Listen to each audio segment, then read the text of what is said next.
ચલો તારે આજે દ્રાવણનું લેક્ચર નંબર 5 સ્ટાર્ટ કરીએ છીએ. અગાઉના લેક્ચરની અંદર આપણે મોલ અંશ વિશે ભણ્યા હતા, બરાબર. આજે નવું ભણીએ છીએ અને તે છે સપ્રમાણતા.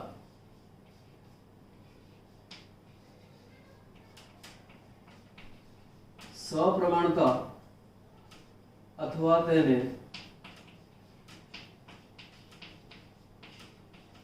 નોર્માલિટી તરીકે ઓળખવામાં આવે. તો સપ્રમાણતા કહેવાય કોને? તો સપ્રમાણતાનો મીનિંગ આવો છે: સામાન્ય તાપમાને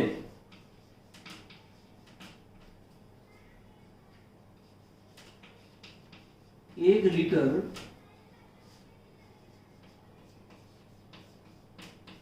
દ્રાવણમાં ઓગળેલા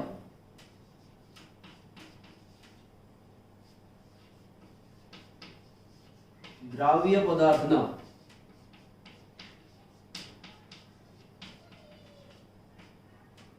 ગ્રામ તુલ્ય ભારને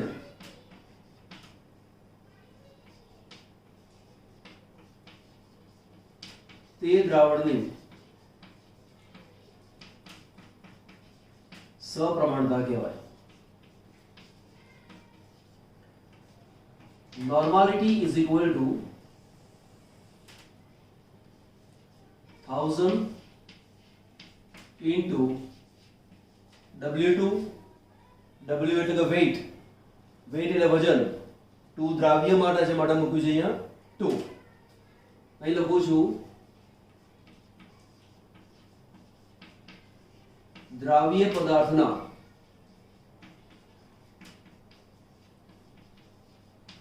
ગ્રામ તુલ્ય ભાર અને ગુણ્યા દ્રાવણનું કદ, અને કદનો એકમ છે મિલીલીટર. અહીંયા બહુ જ અગત્યનો જે શબ્દ છે અને એ છે ગ્રામ તુલ્યભાર. તુલ્યભાર કહેવાય કોને? તુલ્યભારની વ્યાખ્યા એક નથી, ઘણી બધી વ્યાખ્યાઓ તુલ્યભારની છે. ઘણી બધી રીતે તુલ્યભારને દર્શાવી શકાય. અહીંયા જે થોડીક માહિતી આપું છું એને આપણે જોઈ લઈએ. ઉદાહરણ તરીકે મને તુલ્યભાર વિશે પૂછેલું હોય તો હું આવું કહીશ કે એસિડનો તુલ્યભાર, એસિડનો તુલ્યભાર તો બરાબર શું? તો અણુભાર છેદમાં આ એસિડની બેઝિકતા. બરાબર. જો આ એસિડ ના હોય અને જો બેઝ હોય તો લખીશ આ રીતે: બેઝનો તુલ્યભાર બરાબર અણુભાર, એટલે કે જે બેઝ લીધો એનો અણુભાર અને છેદમાં એસિડિકતા. હવે મનમાં પ્રશ્ન થાય કે આ બેઝિકતા છે શું અને એસિડિકતા શું છે? આપણે એક ઉદાહરણથી જોઈએ એટલે એકદમ ક્લિયર ખબર પડે. ઉદાહરણ તરીકે મારી પાસે HCl છે અને તેની પ્રક્રિયા હું NaOH સાથે કરું છું. એસિડ અને બેઝ વચ્ચેની પ્રક્રિયા એને કહેવાય છે તટસ્થીકરણની પ્રક્રિયા. હવે મારી પાસે અહીંયા 1 મોલ NaOH છે, એનું આયનીકરણ થશે તો તેમાંથી મને 1 મોલ OH- આયન મળશે. હવે 1 મોલ OH- આયનનું તટસ્થીકરણ કરવું હોય તો મારી પાસે આના 1 H+ આયનની જરૂર પડે. તો એવું કહીશ કે આના 1 H+ નું તટસ્થીકરણ કરવા માટે 1 મોલ OH- ની જરૂર પડે છે. માટે આ એસિડની બેઝિકતા 1 છે તેવું કહેવાય. પણ માનો કે મારી પાસે આ HCl નથી, એની જગ્યાએ મેં લીધો છે H2SO4 અને તેની સાથે મારે NaOH ની પ્રક્રિયા કરવી છે. પણ આ એસિડનો હું 1 મોલ લઉં છું, પણ 1 મોલ H2SO4 માંથી મને 2 મોલ H+ મળે છે. હવે આ બે H+ નું તટસ્થીકરણ કરવું હોય તો મારી પાસે 2 મોલ OH માઇનસ ની જરૂર પડે, તે સિવાય તેનું પૂરેપૂરું તટસ્થીકરણ થાય નહીં. તો હું એમ કહીશ કે આ એસિડનું તટસ્થીકરણ કરવું છે, આનો હું 1 મોલ લઉં તો તે સંજોગોમાં મારે આના 1H+ માટે 1 OH માઇનસ આયનની જરૂર પડે છે. એટલે કે આ એસિડની બેઝિકતા 1 છે તેવું કહીશ. પરંતુ આનો 1 મોલ લઉં છું તો તેનું તટસ્થીકરણ કરવા માટે મારે 2 મોલ NaOH ની જરૂર પડે અને તો જ મને 2 OH માઇનસ મળી શકે. માટે આ એસિડની બેઝિકતા 2 છે તેવું કહેવામાં આવે. ટૂંકમાં 1 મોલ એસિડનું સંપૂર્ણ તટસ્થીકરણ કરવા માટે મારે જેટલા મોલ OH માઇનસ આયનની જરૂર પડતી હોય, બેઝની જરૂર પડતી હોય, અહીંયા OH માઇનસ જ લઈશ તો તેને તે એસિડની બેઝિકતા તરીકે ઓળખવામાં આવે.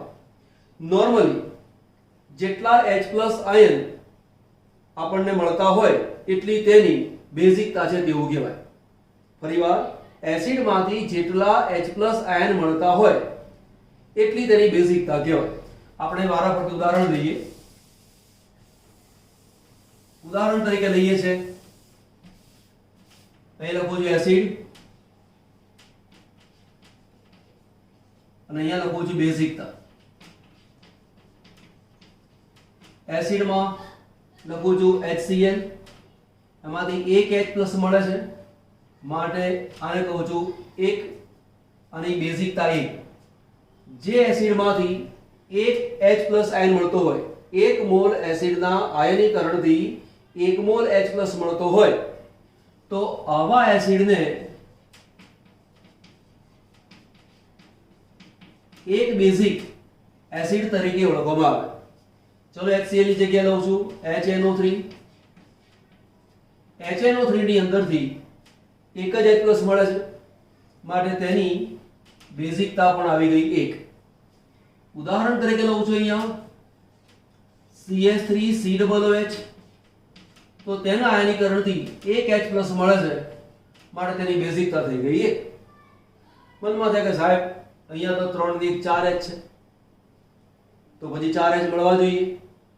4 H મળવા જોઈએ તો પછી તેની બેઝિકતા 4 આવી જોઈએ. કેમ તમે આને ધ્યાન ઉપર ના લીધા અને કેમ તમે આને ધ્યાન ઉપર લીધા? તો મેં હમણાં કહ્યું હતું તેમ એસિડમાંથી જેટલા H+ આયન મળતા હોય એટલી તેની બેઝિકતા. એટલે ફરી પાછું તમારા મનમાં પ્રશ્ન થાય કે 4 H છે તો શું કામ એક જ મળે, બાકીના આ 3 કેમ ના મળે? તો તેનું કારણ સમજો. તો માનો કે મારી પાસે આપણી પાસે એસિટિક એસિડ છે, એનું બંધારણ આ રીતે દર્શાવી દીધું. C ડબલ બોન્ડ O અને H આ મેં દર્શાવ્યું. કયો H+ છૂટો પડી જાય તો ધ્રુવીય બંધ ઉત્પન્ન થાય ત્યારે. હવે અહીંયા જે H અને કાર્બન છે અહીંયા સહસંયોજક બંધ બનેલો છે. અહીંયા વિદ્યુત ઋણતામાં બહુ મોટો તફાવત છે નહીં. આ જે 2.1 છે અને આની વિદ્યુત ઋણતા છે 2.5, બહુ મોટો ફેર નથી. પણ જ્યારે આની વિદ્યુત ઋણતા છે 2.1 અને આની જે વિદ્યુત ઋણતા છે એ 3.0 છે તો અહીંયા વિદ્યુત ઋણતાનો તફાવત ઘણો મોટો છે. વિદ્યુત ઋણતાનો તફાવત મોટો હોવાના કારણે આની પર આંશિક ધનભાર, આની પર આંશિક ઋણભાર મળે છે અને પરિણામે અહીંયા જે ધ્રુવીયતા ઉત્પન્ન થતી હોય એની સરખામણીમાં અહીંયા ધ્રુવીયતા ઘણી વધારે ઉત્પન્ન થાય છે અને પરિણામે અહીંયાથી H+ મુક્ત થાય. આ H+ મુક્ત ના થાય. ટૂંકમાં તમારે યાદ રાખવાનું કે કાર્બન સાથે સીધા H સંયોજાયેલા હોય તો તે H આયનીકરણ દરમિયાન દૂર થશે નહીં, પરંતુ પોલર એટલે કે ધ્રુવીય બંધ હોય એમાં H+ જોડાયેલો હોય તો તે જ H+ આપણને પ્રાપ્ત થાય. અહીંયા પણ એવું જ છે, અહીંયા પણ એવું જ છે. તો અહીંયા એસિટિક એસિડ આપેલું છે તો એસિટિક એસિડ એમાંથી એક જ H+ મળે છે. માનો કે આપણી પાસે છે HCOOH, પદાર્થનું નામ છે ફોર્મિક એસિડ. ફોર્મિક એસિડમાંથી આ એક જ H+ મળે છે માટે તેની બેઝિકતા પણ આવી ગઈ. આપણે લઈશું H2SO4. H2SO4 અહીંયાથી 2 H+ મળે છે માટે બેઝિકતા મૂકી દીધી 2. ફરી લઈએ આપણે H3PO4, એનું નામ છે ઓર્થો ફોસ્ફોરિક એસિડ. બરાબર? તો ઓર્થો ફોસ્ફોરિક એસિડ અથવા એને માત્ર ફોસ્ફોરિક એસિડ પણ કહેવાય છે. ફોસ્ફોરિક એસિડ, એને કહેવાય છે ફોસ્ફરસના ઓક્સો એસિડ. એ ફોસ્ફરસના ઓક્સો એસિડ કેમ કહેવાય છે તેનું કારણ જ્યારે પી વિભાગના તત્વો ભણવાના આવશે ત્યારે વાત કરીશું, અત્યારે નહીં. અહીંયા 3 H છે માટે મેં અહીંયા મૂકી દીધા 3. મારી પાસે ફરી બીજો એક એસિડ છે, અહીંયા દર્શાવ્યું મેં H3PO3. અહીંયા 4 છે, અહીંયા મૂક્યું મેં 3. આનું નામ છે orthophosphorous acid. Orthophosphorous acid એની બેઝિકતા અહીંયા લખું છું 2. અરે સાહેબ તમે આવું કેમ કર્યું? તમે એવું કહ્યું અહીંયા 2 છે તો અહીંયા 2 મળ્યા, અહીંયા 3 છે તો 3 લખ્યા, અહીંયા પણ 3 તો છે જ ને, તો ત્યાં તો તમે 2 લખ્યા. તો કેમ એવું લખ્યું? તેનું ચોક્કસ કારણ છે. 1, 2 અને ત્રીજો એક પદાર્થ છે, એનું બંધારણ દર્શાવવું એટલે ખ્યાલ આવે.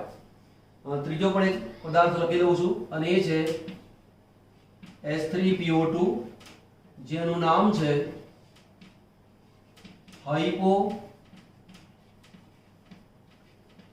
Phosphorus acid. એનું પણ બીજું પણ નામ છે અને એ નામ છે ફોસ્ફેનિક એસિડ. આ બધા પદાર્થોના નામ યાદ રાખવાના. નામ યાદ ન રાખો બિલકુલ નહીં ચાલે. અત્યારથી ટેપ પાડવાની. દરેક પદાર્થના નામ તમને ખબર હોવી જ જોઈએ. પહેલા અહીંયા વિચાર કરીએ. ફોસ્ફરસ, આ 1, 2 અને 3, આ 3 પદાર્થના બંધારણ દર્શાવું છું. પહેલો દર્શાવવાની ઘડી ફોસ્ફરસ પદ્ધતિ શીખવાનું છું, યાદ રાખજો આ રીતે. પહેલા મૂકી દો ફોસ્ફરસ. ફોસ્ફરસ મૂક્યા પછી તેની સાથે 1, 2, 3 અને 4 પેલા બોન્ડ લખો. આટલું લખ્યા પછી 4 ઓક્સિજન પહેલા લખી નાખો. 1 ઓક્સિજન, બીજો ઓક્સિજન, ત્રીજો ઓક્સિજન અને ચોથો ઓક્સિજન. બરાબર. પહેલા શું કરવાનું? એક P લખવાનો, દરેકની સાથે એક એક O મૂકી દેવાનો. એક ઓક્સિજનને ડબલ બોન્ડ આપી દેવાનો અને જેને ડબલ બોન્ડ મળે એને H આપવાનું નહીં. આપણી વસ્તુને યાદ રાખવાની પદ્ધતિ છે. જેને ડબલ બોન્ડ મળે એને H નહીં આપવાનો, તો એક H અહીંયા આપો, એક H અહીંયા આપો અને એક H અહીંયા આપો. હવે તમે જુઓ, આ OH છે એમાંથી H મુક્ત થઈ શકે, આ OH છે એમાંથી પણ H+ મુક્ત થાય, આ જે OH છે એમાંથી પણ H+ મુક્ત થાય અને પરિણામે 3 H+ મુક્ત થતા હોવાના કારણે ફોસ્ફોરિક એસિડ ની બેઝિકતા 3 છે તેવું કહેવાય. હવે આનું બંધારણ જોઈએ તો પહેલા લખવાનું ફોસ્ફરસ એટલે લખ્યો P. મેં હમણાં કહ્યું તેમ પહેલા 4 બોન્ડ મૂકી દો. 1, 2, 3 અને 4 મૂકી દેવાના. 4 બોન્ડ મૂક્યા પછી ઓક્સિજન એડજસ્ટ કરો. 3 ઓક્સિજન છે તો 1 ઓક્સિજન, બીજો ઓક્સિજન, ત્રીજો ઓક્સિજન. 3 કર્યા કામ. હવે એક O ને ડબલ બોન્ડ આપી દો. એક O ને ડબલ બોન્ડ આપ્યો. જેને ડબલ બોન્ડ મળે એને H+ આપવાનો નહીં, એટલે કે H આપવાનો નહીં, તો આને H નહીં આપવાનો, તો H અહીંયા આપી દો, H અહીંયા આપી દો અને H અહીંયા આપી દો. H P ની સાથે ડાયરેક્ટ જોઈન્ટ થયેલો છે. વિદ્યુત ઋણતાનો ખાસ તફાવત છે જ નહીં. આ પણ 2.1 વિદ્યુત ઋણતા, આની વિદ્યુત ઋણતા પણ 2.1, એટલે ધ્રુવીયતા અહીંયા પેદા થતી નથી. પરંતુ આ OH માંથી H+ આયન મુક્ત થાય, આ OH માંથી H+ આયન મુક્ત થાય. પરિણામે આની બેઝિકતા આવી ગઈ 2. ચલો ફરી અહીંયા જોઈએ. H3PO2 હાઇપોફોસ્ફરસ એસિડ, અથવા નામ શું છે? ફોસ્ફેનિક એસિડ. ફોસ્ફેનિક એસિડમાં ફરી પાછું કામ કરીએ. ફોસ્ફરસ 4 બંધ તો મૂકી દેવાના. ઓક્સિજન 2 છે માટે 1 અને 2 ઓક્સિજન મૂકી દીધા. 1 ઓક્સિજન આપી દો ડબલ બોન્ડ. હમણાં કહ્યું ને, જેને ડબલ બોન્ડ મળે એને H આપવાનો નહીં, માટે આને આપણે H આપીશું નહીં. તો H કોને આપવાનો? એક H અહીંયા મળે, બીજો H અહીંયા મળે, ત્રીજો H અહીંયા મળે. 3 H ગોઠવાઈ ગયા. હવે તમે જુઓ, આ જે H છે એ આપણને મળશે, આ નહીં મળે, આ નહીં મળે, માટે આ જે છે એની બેઝિકતા કેટલી કહેવામાં આવે? 1.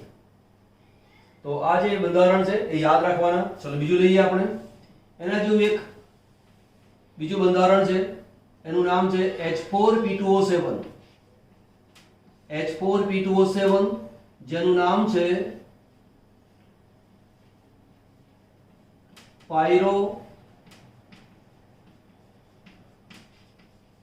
Phosphoric acid. પાયરોફોસ્ફોરિક એસિડ એનું બંધારણ આ રીતે છે. H ઓક્સિજન, ફોસ્ફરસ, ફરી ઓક્સિજન, અહીંયા છે O, અહીંયા H, અહીંયા phosphorus, double bond oxygen, O અને H, ફરીવાર O અને H. O કેટલા થયા? 1 2 3 4 5 6. એક ઓક્સિજન આવશે વચ્ચે. આ H મુક્ત થઈ શકે, આ H મુક્ત થઈ શકે, આ H પ્લસ મુક્ત થાય તો 1 2 3 અને 4 ચાર H પ્લસ મુક્ત થઈ શકે છે. માટે પાયરોફોસ્ફોરિક એસિડ એની બેઝિકતા 4 છે તેવું કહેવાય. હવે તમારે યાદ રાખવાનું કે જો એક H પ્લસ મળે છે માટે બેઝિકતા 1, એક મળે છે માટે 1, આમાંથી એક મળે, આમાંથી એક મળે, આ દરેકની બેઝિકતા 1. બરાબર? આમાંથી 2 H પ્લસ મળે માટે બેઝિકતા 2. 3 છે તો ફોસ્ફોરિક એસિડ માટે આ 4 3 અને 2 છે. યાદ રાખવાનું આ રીતે 4 હોય તો 3 લખવાના, 3 હોય તો 2 લખવાના, 2 હોય તો 1 લખવાના. બરાબર? એવું દરેક જગ્યાએ લખવાનું નહીં. બીજું સાહેબ તમે કહ્યું હતું ને કે જેટલા હોય તેના કરતાં એક ઓક્સિજન હોય એના કરતાં ઓછો લખવાનું. પછી તમે આવું કરો. અહીંયા 7 ઓક્સિજન છે તો શું કરો? નવું સંશોધન કરો, PhD કરો એવું કહેવાય. 6 થઈ જાય તમારે. એવું નહીં કરવાનું. મેં માત્ર 3 માટે જ કહ્યું છે. H3PO4 માટે, H3PO3 માટે અને H3PO2 માટે. બરાબર? આને એક સ્ક્રીનશોટ લઈ લો પછી આપણે આગળ વધીશું. તમારે આટલું ધ્યાન આપી લેવાનું. વ્યાખ્યા યાદ રાખવાની. હજી તુલ્યભાર વિશે થોડુંક જ ચલાવ્યું. માત્ર અત્યારે ચલાવીએ છે કોનું? એસિડના તુલ્યભાર વિશે જ માહિતી લઈએ છે. બરાબર? પછી બેઝના તુલ્યભાર વિશે પણ માહિતી લઈશું. એ સિવાય પણ તુલ્યભારની માહિતી છે એ લઈએ છે. એ પહેલા આટલો પોઈન્ટ નોટ કરી દો, સ્ક્રીનશોટ લઈ લો અને પછી આપણે આગળ વધીએ.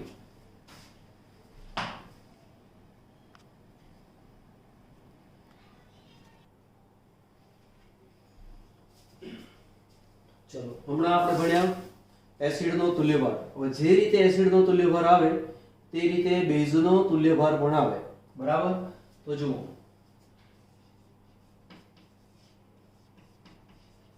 બેઝનો તુલ્યભાર બરાબર અણુભાર છેદમાં એસિડિકતા. અણુભાર છેદમાં એસિડિકતા તો એ વિચાર કરીએ એસિડિકતા એટલે શું? તો દાખલા તરીકે મારી પાસે છે NaOH. NaOH માંથી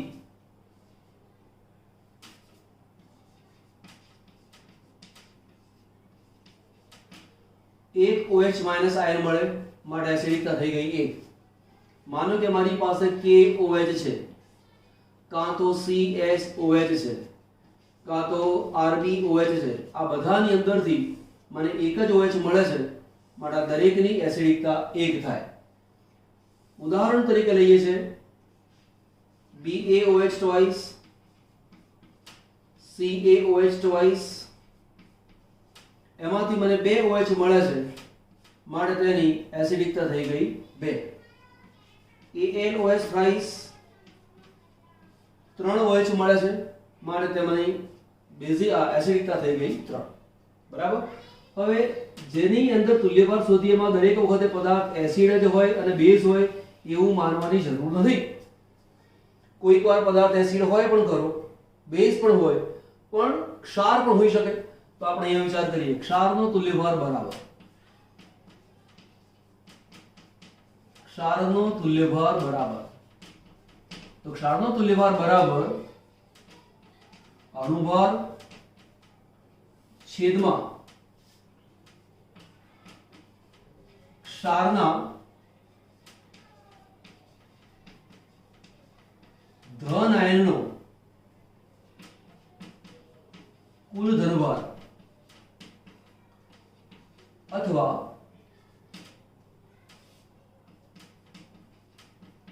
તેમાંના ઋણ આયનનો કુલ ઋણભાર. આપણે એક ઉદાહરણથી એક નહીં એકથી વધારે ઉદાહરણ લઈએ આપણે એટલે તમને એકદમ જ ક્લિયર થઈ જાય. ઉદાહરણ તરીકે મને એવું પૂછેલું છે કે CaCl2 આ એક ક્ષાર છે. હવે CaCl2 ક્ષાર છે એનો તુલ્યભાર શોધવો છે તો પેલા અણુભાર તો મારે શોધવો પડે જ. એને અત્યારે ગણતરી શીખવતો નથી, હું શીખવાડું છું ત્યારે આ અણુભાર શોધતા આવડતો હોય 11મા સાયન્સમાં તમે એને ક્લિયર કરીને આવેલા છો એટલા માટે. તો આનું આયનીકરણ થાય તો શું છૂટું પડે? Ca અને Cl. આ બે છે અહીંયા આપી દો એટલે મૂકી દીધા બે. Ca એક જ વાર છે એટલે અહીંયા મૂક્યો 1. પહેલો હોય તે પ્લસ, બીજો હોય તે માઈનસ. બેલેન્સ કરી લઈએ. 2 Cl છે માટે 2 Cl. હવે અહીંયા કુલ ધનભાર કેટલો કહેવાય? 2 પ્લસ. અહીંયા કુલ ઋણભાર કેટલો લખાય? 2 માઈનસ. એટલે જેટલો ધનભાર હશે એટલો જ ઋણભાર હશે. એવું નહીં કે અહીંયા 4 હોય તો અહીંયા 3 હોય, અહીંયા 3 હોય તો 6 હોય, એવું નહીં આવે. તમારે તેને સરખું જેવું હશે તો સરખું કરવું પડે. તો અહીંયા મારે અણુભારને કેટલા વડે ભાગવાના? તો કે 2 વડે ભાગવાના. તો પછી અહીંયા -2 ને ધ્યાનમાં લઈએ તો શું -2 2 વડે ભાગવાના? ના. ભાગતી વખતે તમારે માઈનસ કે પ્લસ ને ધ્યાન ઉપર લેવાનો નથી. 2 જે આંકડો છે એને ધ્યાન ઉપર લેવાનો. એટલે કે આનો અણુભાર અહીંયા લેવાનો અને ભાગી નાખવાના કેટલા વડે? 2 વડે. ચલો બીજું ઉદાહરણ લઈએ. માનો કે મારી પાસે આવું આપેલું છે કે CaSO4 એનો મારે તુલ્યભાર શોધવો છે. તો આને છૂટું પાડતા મને આવડતું હોવું જોઈએ. એ નહીં આવડે તો હું આગળ કામ નથી કરી શકવાનો. તો શું લખાય? Ca2+ અને SO4 2-. તો અહીંયા પણ +2 ને -2 આવ્યો એટલે વીજભાર કેટલો આવ્યો? 2.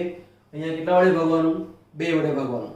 ચલો માનો કે મારી પાસે NaCl છે, એનું આયનીકરણ થાય તો શું મળે? Na+ અને Cl- 1 + અને 1 - એટલે કેટલા વડે ભાગવાનું? 1 વડે. એટલે NaCl નો અણુભાર ભાગ્યા 1, CaSO4 નો અણુભાર ભાગ્યા 2, CaCl2 નો અણુભાર ભાગ્યા 2. પણ માનો કે મને આપ્યું છે Al2SO4 થ્રાઈસ, તો એનું આયનીકરણ છૂટું કેવી રીતે થાય તે સમજાવું છું. Al અને SO4 છે તો પહેલા લખી નાખો Al, બીજો લખી નાખો SO4. શું કર્યું? પહેલા લખવાનું Al, બીજો લખી નાખ્યો SO4. હવે આ જે 3 છે એ અહીંયા આપી દો એટલે મૂકી દીધો મેં 3. આ 2 છે SO4 ને આપી દો એટલે મૂકી દીધા મેં અહીંયા 2. અમારે બેલેન્સ કરવું છે એ પહેલો છે પોઝિટિવ, બીજો આવ્યો નેગેટિવ. 2 એલ્યુમિનિયમ છે એટલે મૂકી દીધા મેં 2. SO4 3 વાર છે એટલે અહીંયા મૂકી દીધા મેં 3. હવે તમે જુઓ 3 × 2 એટલે +6 વીજભાર આવ્યો, 3 × 6 2 એટલે -6 વીજભાર આવ્યો. ટૂંકમાં મારે એલ્યુમિનિયમ સલ્ફેટનો તુલ્યભાર શોધવો હોય તો હું શું કરીશ? એલ્યુમિનિયમ સલ્ફેટનો અણુભાર લેવાનો અને ભાગ્યા કેટલા કરવાના? 6. પછી +6 -6 જોવાના નહીં, માત્ર મારે 6 વડે ભાગવાના. ચલો ફરી લઈએ આગળ. માનો કે મારી પાસે આયન આપેલો છે. આયનનો તુલ્યભાર, તો આયનનો તુલ્યભાર બરાબર સૂત્રભાર છેદમાં આયનની સંયોજકતા. ઉદાહરણ તરીકે મને એવું પૂછેલું છે કે SO4 - 2 નો તુલ્યભાર શોધો. એટલે મારે શું લેવાનું? તુલ્યભાર બરાબર આનો લેવાનો સૂત્રભાર. और સૂત્રભાર કેવી રીતે? S. તો એ બાજુમાં ગણતરી બતાવું છું. ગણતરી કરું છું. S બરાબર 32 એનો પરમાણુ ભાર થયો. O નો પરમાણુ ભાર કેટલો આવ્યો? 16. 16 × 4 એટલે 64. અહીંયા મૂકે મેં 64 બરાબર 4 ને 2 6, 6 ને 3 9 96. એટલે હું શું કરીશ? 96 ભાગ્યા અને વીજભાર કેટલો છે? 2. તને 2 વડે ભાગી નાખીશ. તો આ રીતે આયનનો તુલ્યભાર શોધી શકાય. બરાબર.